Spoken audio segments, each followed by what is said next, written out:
നമസ്കാരം ഫ്രണ്ട്സ്, ഗരം മസാലയുടെ പുതിയൊരു എപ്പിസോഡിലോട്ട് എല്ലാവർക്കും സ്വാഗതം. വളരെ സിമ്പിളായിട്ട് ഈസി ആയിട്ട് ഉണ്ടാക്കിയെടുക്കാവുന്ന ഒരു മെയിൻ ഡിഷ്. ഇത് ബ്രേക്ക്ഫാസ്റ്റ് ആയിട്ടും ലഞ്ചായിട്ടും ഡിന്നറായിട്ടും ഒക്കെ സെർവ് ചെയ്യട്ടോ.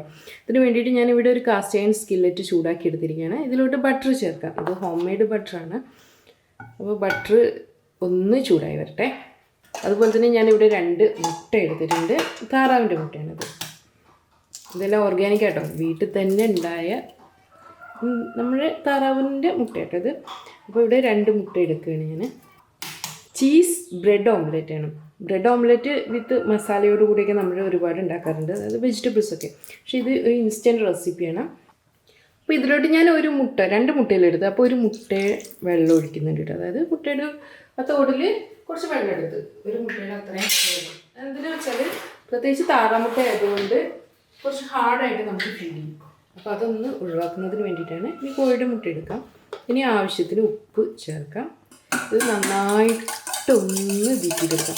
ഇതിലോട്ട് ഞാൻ ഉള്ളിയോ പച്ചമുളകോ ഇഞ്ചിയോ ഒരു സാധനവും ചേർക്കുന്നില്ല. ഇത് രണ്ടും മാത്രമേ ചേർക്കുന്നുള്ളൂ കേട്ടോ. വളരെ സിമ്പിളായിട്ട് ഉണ്ടാക്കിയെടുക്കാവുന്ന റെസിപ്പിയാണെന്ന് ഞാൻ പറഞ്ഞില്ലേ. അപ്പോൾ നമ്മുടെ ബട്ടർ നന്നായിട്ട് തന്നെ മെൽറ്റായി വന്നിട്ടുണ്ട്. ഞാൻ ഫ്ലെയിം ഒന്ന് കൂട്ടി വയ്ക്കുകയാണ്.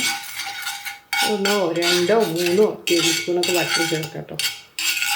ചൂടായിട്ടുള്ള ഈ സ്കില്ലറ്റിലോട്ട് ഞാൻ നമ്മുടെ മുട്ടയുടെ മിക്സ് ഒഴിക്കണേ. ഡബിൾ ഓംലെറ്റ് കൊണ്ട് ഉണ്ടാക്കുന്നത്. ഡബിൾ ഓംലെറ്റ് ആണ് എടുക്കുന്നതെങ്കിലുള്ളൂ ഒന്നുകൂടെ ഒരു ഫുൾനെസ് നമുക്ക് ഫീൽ ചെയ്യാം. അതുപോലെ 2 ബ്രെഡ് എടുത്തിട്ടുണ്ട്. ഇവിടെ ഞാനിപ്പോൾ എടുത്തിട്ടുള്ളത് നമ്മുടെ സാധാരണ മൈദയുടെ ബ്രെഡ് തന്നെയാണ്. വീറ്റ് ബ്രെഡാണ് ഏറ്റവും ബെറ്റർ ആയിട്ടുള്ളത്. അപ്പോൾ ഇത് ജസ്റ്റ് ഒന്ന് വെച്ച് ഇനി ഫ്ലെയിം ചെയ്യാനൊന്ന് കുറച്ച് വയ്ക്കാനേ. ബ്രെഡ് ഓംലെറ്റിൻ്റെ പ്രത്യേകത അറിയുന്നത് ഒരുപാട് അങ്ങ് കുക്കാവരുത്. ഒരുപാട് കുക്കായാലും അതിൻ്റെ എക്സാക്റ്റ് ടേസ്റ്റ് നമുക്ക് കിട്ടില്ല. ഒരു ഹാഫ് കുക്കൊക്കെ ആണെങ്കിൽ ഭയങ്കര ടേസ്റ്റി ആയിരിക്കും കേട്ടോ. അപ്പോൾ ഞാനിത് പകുതിയൊക്കെ വെച്ചിട്ട് ഒന്ന് തിരിച്ചിട്ടാണ്.